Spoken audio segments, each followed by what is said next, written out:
안녕하십니까? 바다의 별지기 엘라입니다.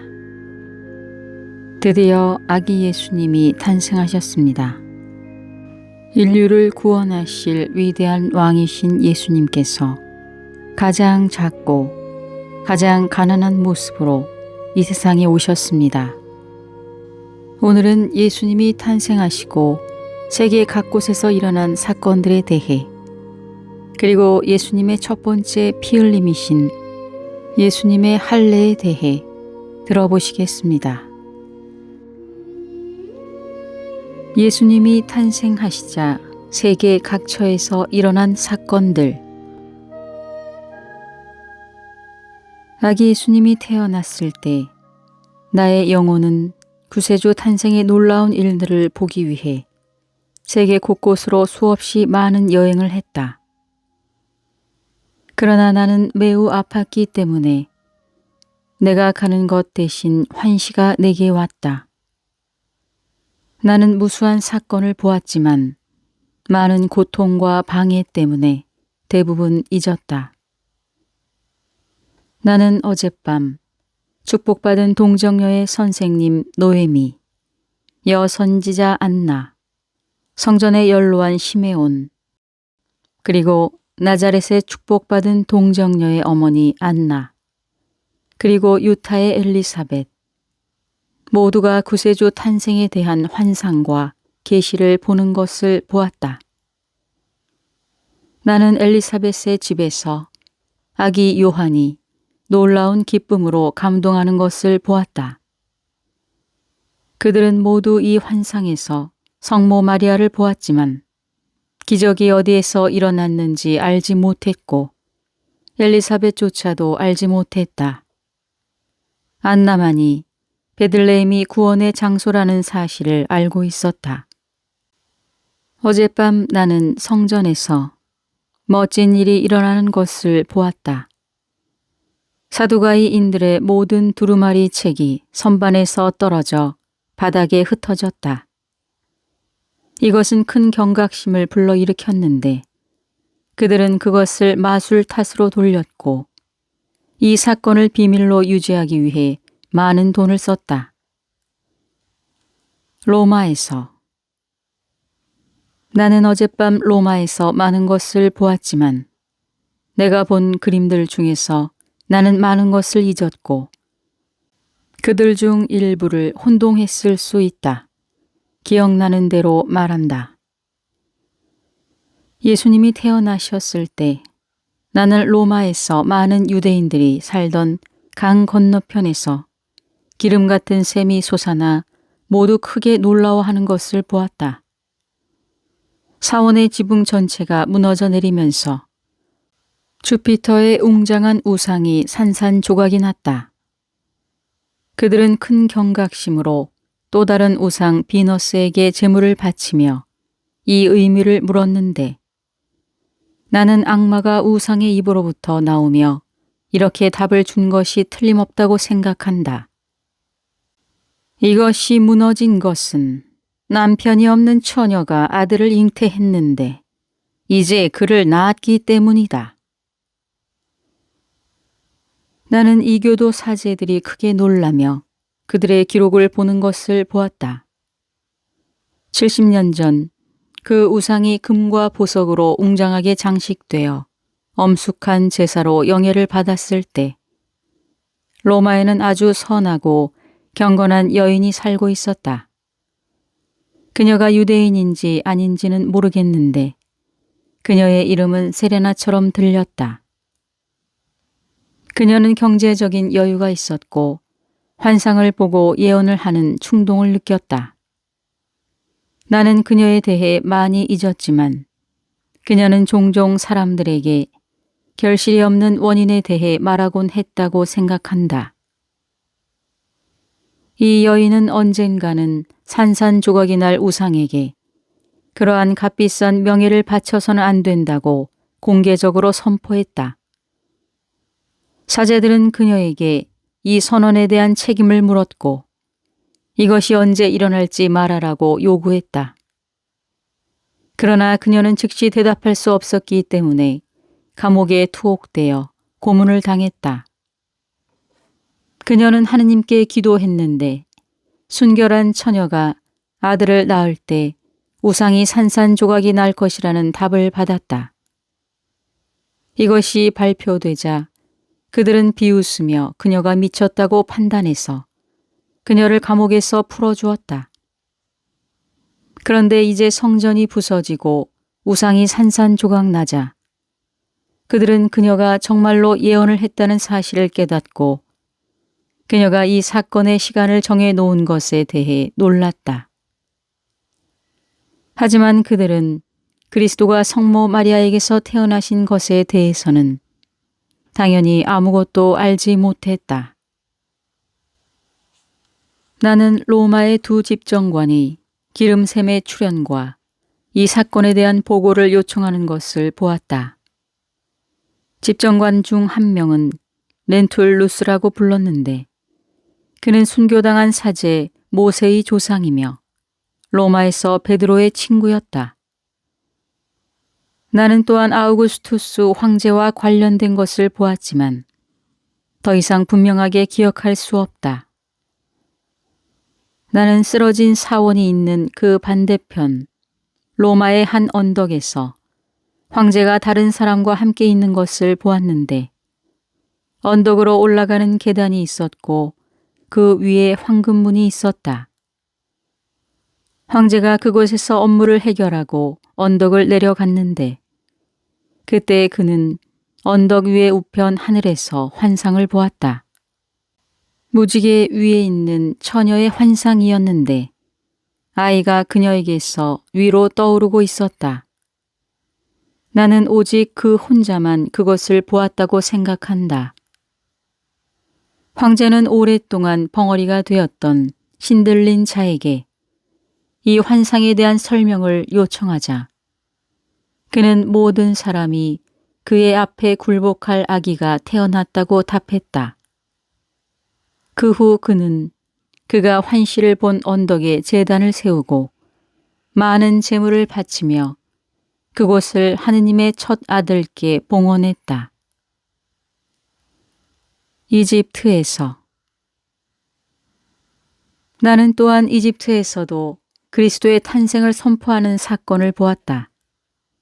마타레아, 헬리오폴리스, 멤피스를 넘어 멀리 떨어진 나라에서 그때까지 여러 종류의 신들린 말을 전했던 거대한 우상이 갑자기 침묵했다. 왕은 우상이 잠잠한 이유를 설명해 주도록 전국에 큰 희생 제사를 바치라고 명령했다.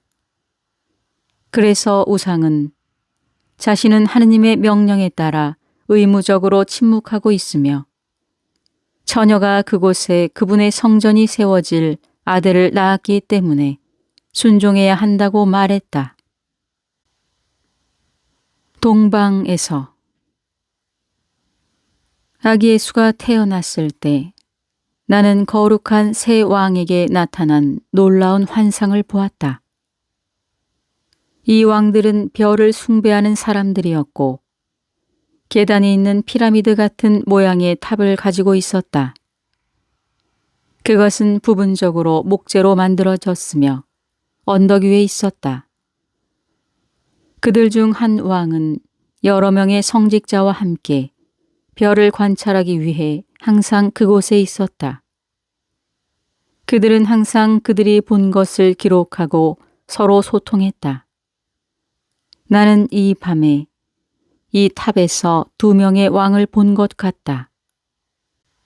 카스피의 동쪽에 살았던 세 번째는 그들과 함께 있지 않았다.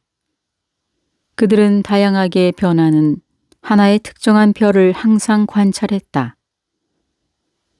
그들은 하늘에서 환상을 보았는데 어젯밤 나는 그들에게 나타난 장면을 보았다. 그들은 하나의 별이 아닌 여러 개의 별로 구성된 장면을 보았는데 이 별들은 움직이고 있었다. 그들은 달의 한쪽에 있는 아름다운 무지개를 보았다. 무지개 위에 왕좌의 성모 마리아가 계셨는데 오른발로 달을 밟고 있었다. 무지개 위 동정녀의 왼쪽에는 포도나무가, 오른쪽에는 밀단이 있었다. 나는 성모 마리아 앞에 있는 성체 성사를 세우실 때 우리 주님께서 사용하신 것과 같은 모양의 잔을 보았다. 그것은 위로 상승하면서 그것을 둘러싼 광채에서 더 분명하게 앞으로 나오는 것처럼 보였다. 나는 이 잔에서 어린 아이가 나오는 것을 보았다. 그리고 그 아이 위에는 비어있는 성광 같은 투명한 원반이 있었는데 그곳에서 밀 이삭 같은 광선이 나오고 있었다. 그것은 성체를 생각나게 했다. 거룩한 잔으로부터 나오는 아이의 오른편에는 가지가 자라나고 팔각형 교회가 꽃처럼 피어났다. 그것은 커다란 황금문과 2개의 작은 옆문을 가지고 있었다. 성모 마리아는 오른손으로 잔과 아기, 빵을 옮겨 그녀 앞에 있는 교회로 인도했는데 나는 교회 뒤쪽에서 거룩한 삼위일체의 모습을 보았다. 더 멀리 떨어진 곳에 살았던 3번째 왕은 같은 시간에 같은 환시를 자신의 집에서 보았다. 이 환상을 본 왕들은 표현할 수 없는 기쁨으로 가득 차 즉시 보물과 선물을 모아 여행을 시작했다. 3사람이 모두 만난 것은 며칠 후였다. 나는 그들이 이미 그리스도가 태어나기 전부터 전망대에서 많은 활동을 하고 여러 종류의 환상을 보는 것을 감지했다. 이방인들에 대한 하느님의 사랑이 얼마나 큰가. 이 예언이 왕들에게 왔을 때부터 말을 할까. 현재는 그 전체를 기억할 수 없기 때문에 지금은 그 끝만 말하겠다. 새 왕은 아버지에게서 아들로 끊임없이 혈통을 이어왔는데 그들의 조상은 그리스도가 태어나기 500년 전에 살았다. 이들은 이미 그 당시 별을 숭배하는 사람들이었다. 그러나 그 외에도 그들은 끔찍하게 악한 의식을 행했다. 그들은 노인과 절름발이를 희생하고 아기들도 죽였다. 그들의 모든 행위 중 가장 잔인한 행위는 흰옷을 입은 아이들을 가마솥에 넣고 산채로 끓이는 것이었다. 그럼에도 불구하고 하느님께서는 이 눈먼 이교도들이 구세주의 탄생을 아주 오래전에 알 수 있도록 허락하셨다. 그리고 마침내 이 모든 풍습이 좋게 바뀌었다. 그 당시에 이 초기 족장들의 3딸이 동시에 살고 있었다. 그들은 별을 보는 점성술을 배웠고 모두 동시에 예언의 영을 받았다. 그들 3사람은 별이 야곱에게서 솟아오르고 남자를 알지 못하는 처녀가 구세주를 낳는 환상을 모두 동시에 보았다. 그들은 긴 망토를 입고 온 나라를 돌아다니며 사람들이 삶을 바꿀 것을 전파하고 언젠가 구세주의 전령이 그들에게 와서 참 종교의 의식을 전해줄 것이라고 선포했다.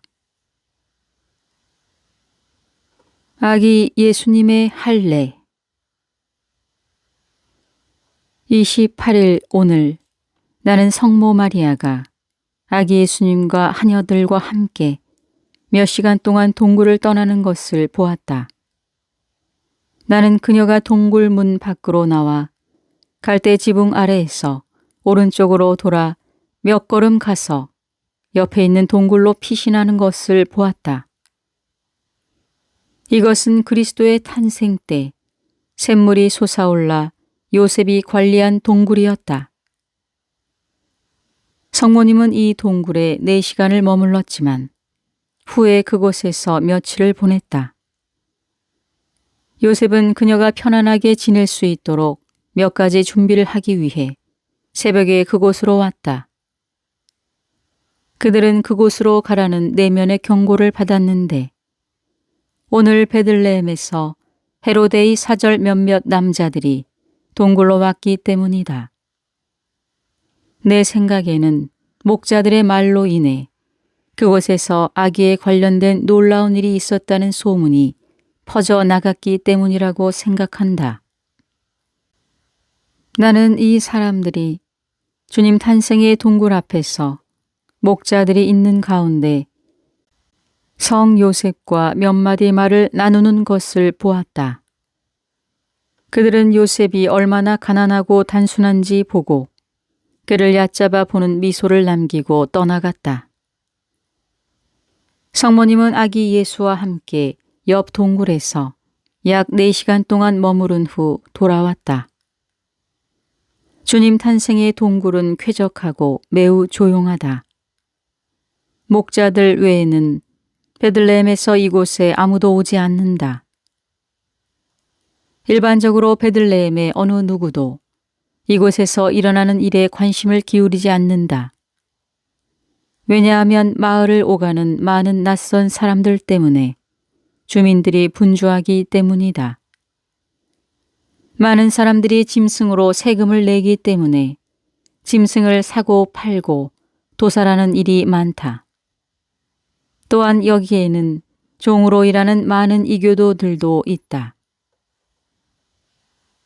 12월 1일 오늘 오후 나는 안식일을 지키는 사람들이 더 많이 탄생의 동굴에 오는 것을 보았고 저녁에 안식일이 끝난 후에는 에센의 여인들과 마리아의 하녀가 동굴 입구 앞에 있는 정자에서 식사를 준비하는 것을 보았다. 요셉은 며칠 전 목자들과 함께 이 정자를 세우기 시작했다. 그는 또한 동굴 입구의 방을 비우고 바닥을 양탄자로 덮고 소박하게 축제처럼 모든 것을 장식했다. 그는 안식일이 시작되기 전에 이 모든 준비를 했다.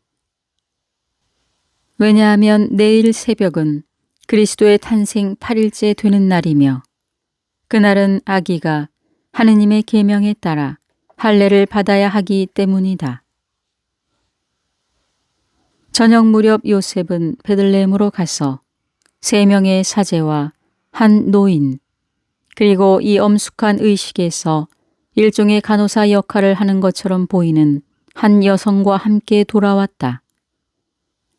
그녀는 이러한 행사를 위해 특별히 준비된 의자와 필요한 것을 놓는 두꺼운 팔각형 석판을 가져왔다. 이 모든 것들은 의식이 열릴 장소에 펼쳐진 매트 위에 놓여 있었다. 이것은 아기 예수의 요람에서 가까운 곳, 최근에 칸막이를 치운 요셉의 방과 바로 사이에 동굴의 입구 쪽으로 있었다. 의자는 실제로는 상자였으며 빼내면 한쪽에 팔이 있는 일종의 낮은 소파가 되었다.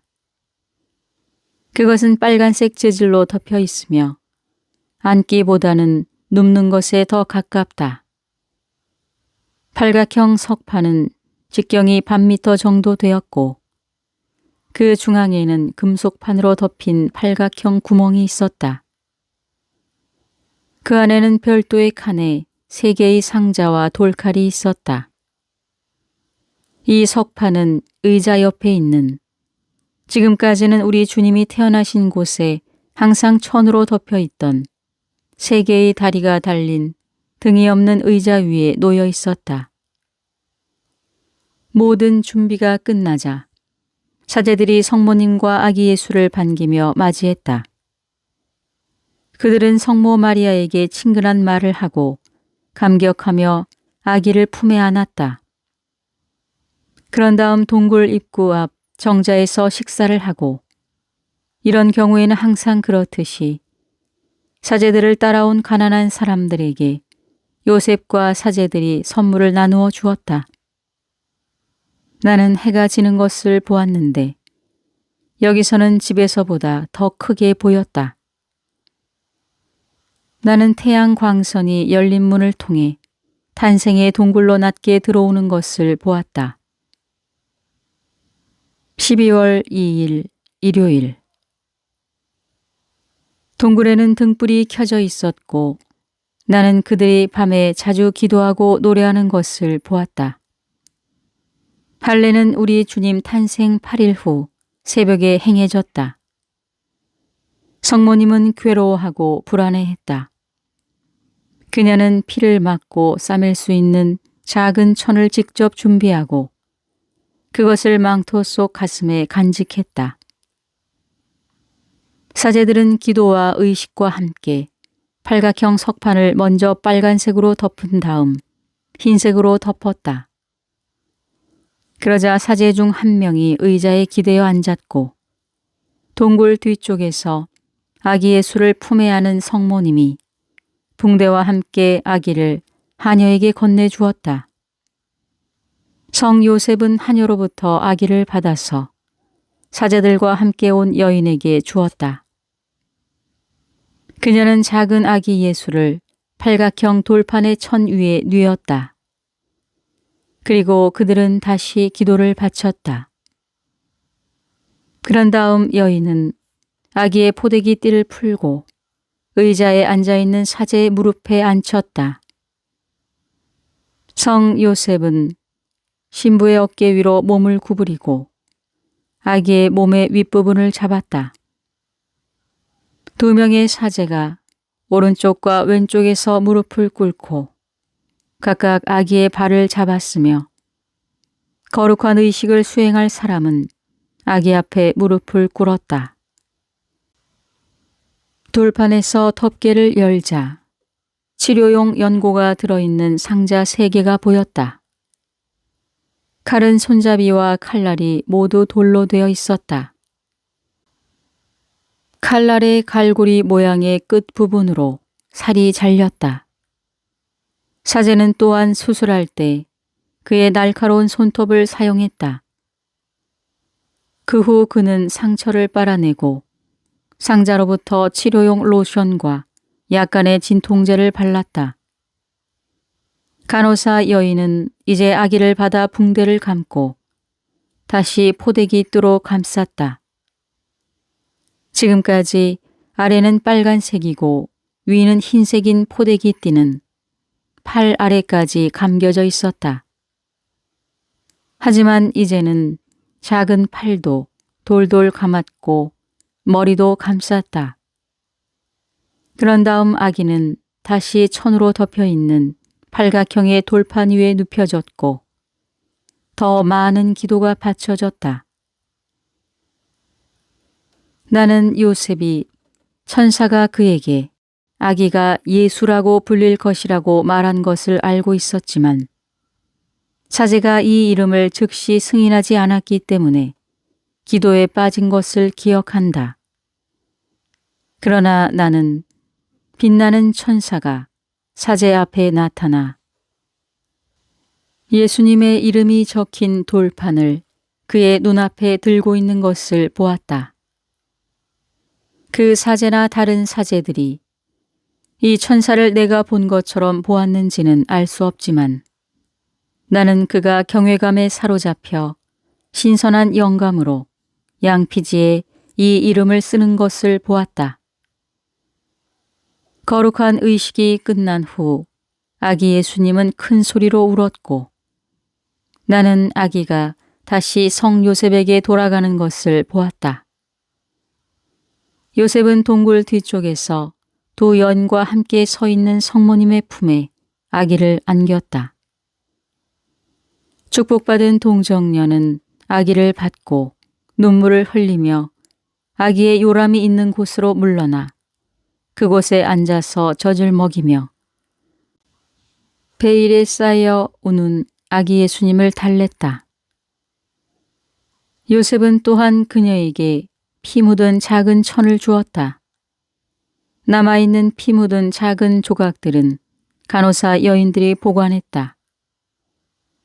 그들이 가져온 모든 것을 가지고 떠나기 전에 사제들은 요셉과 동굴 입구에 서 있던 목자들 몇 명과 함께 정자에서 가벼운 식사를 했다. 나는 이 성스러운 의식에 참석한 모든 사람들이 선한 사람들이며 나중에 이 사제들은 깨달음을 받고 구원을 얻었다는 것을 알게 되었다. 그들은 그날 아침 내내 찾아온 가난한 사람들에게 관대하게 선물을 주었다. 오늘은 더럽고 거무스름한 거지 무리가 목자의 계곡에서 나와 한 보따리를 들고 동굴을 지나갔다. 그들은 어떤 잔치를 위해 예루살렘으로 가는 것 같았다. 그들은 매우 폭력적으로 동량을 요구하며 요셉의 선물에 만족하지 않고 아기에게 끔찍한 저주를 퍼붓고 화를 냈다. 나는 이 사람들에게 무엇이 잘못되었는지 모른다. 나는 그들에게 큰 혐오감을 느꼈다. 오늘 간호사 여인은 거룩한 동정녀에게 다시 와서 아기 예수의 상처를 싸맸다. 나는 그날 밤에 아기가 고통으로 많이 우는 것을 보았는데 마리아와 요셉이 번갈아 가며 아기 예수님을 품에 안고 달래드렸다.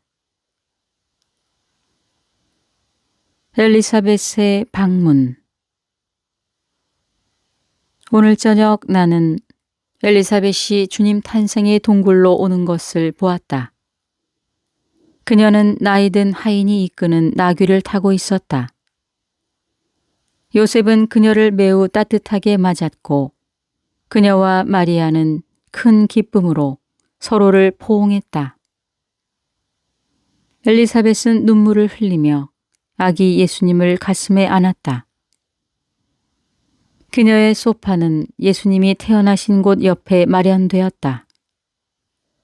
이 장소 앞에는 목수의 톱질하는 가대와 같은 스탠드가 있었는데 그 위에는 작은 상자가 놓여 있었다. 그들은 종종 이 상자 안에 아기 예수님을 누이고 둥글게 둘러서서 아기를 만지며 기도했다.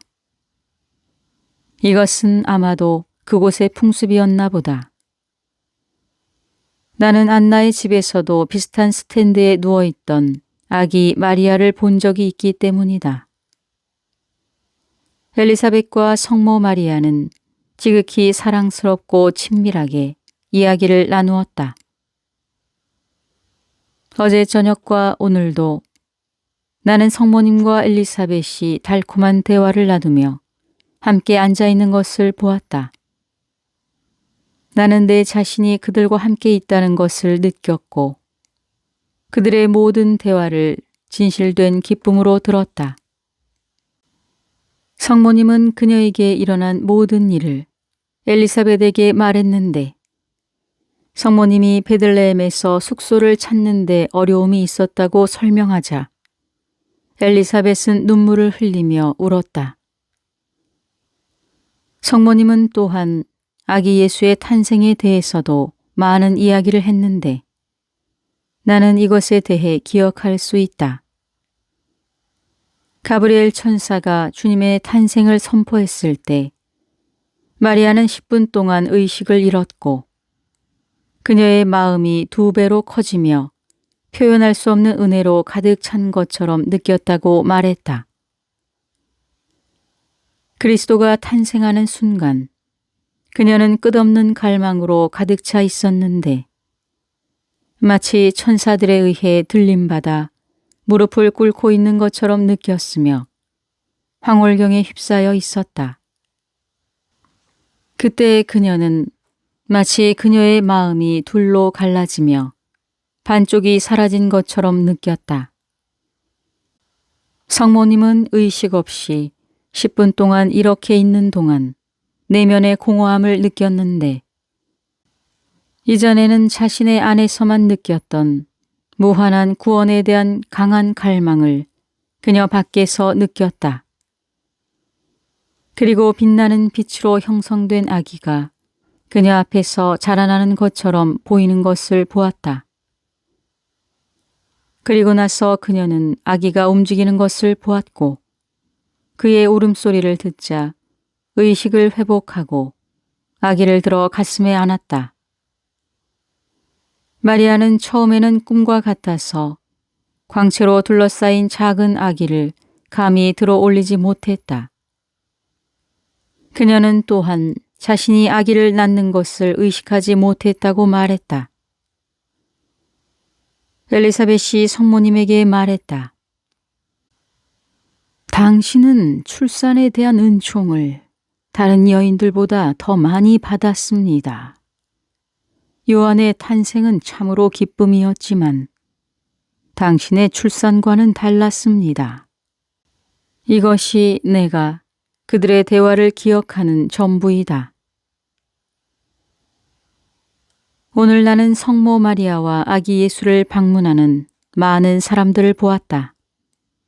나는 또한 전날과 같이 지나가면서 강제로 돈을 요구하고 저주와 분노를 퍼붓는 행실이 나쁜 사람들을 많이 보았다. 요셉은 이번에는 그들에게 아무런 선물도 주지 않았다. 저녁이 되자 나는 성모님이 아기 예수와 엘리사벳과 함께 탄생의 동굴 옆에 있는 동굴로 다시 피신하고 밤새 그곳에 머물렀다고 생각한다. 베들레헴에서 모든 종류의 호기심이 많은 중요한 사람들이 아기의 요람으로 몰려들자 성모님이 그들에게 보여지는 것을 원하지 않았기 때문이다. 지난 며칠 동안 나는 성모님이 홀로 찾아온 방문객들에게 아기를 보여주는 것을 자주 보았다. 아기는 베일을 덮고 몸에는 아무것도 입지 않은 채 붕대만 감고 있었다. 다른 때에는 다시 포대기 띠로 감은 아기를 보았다.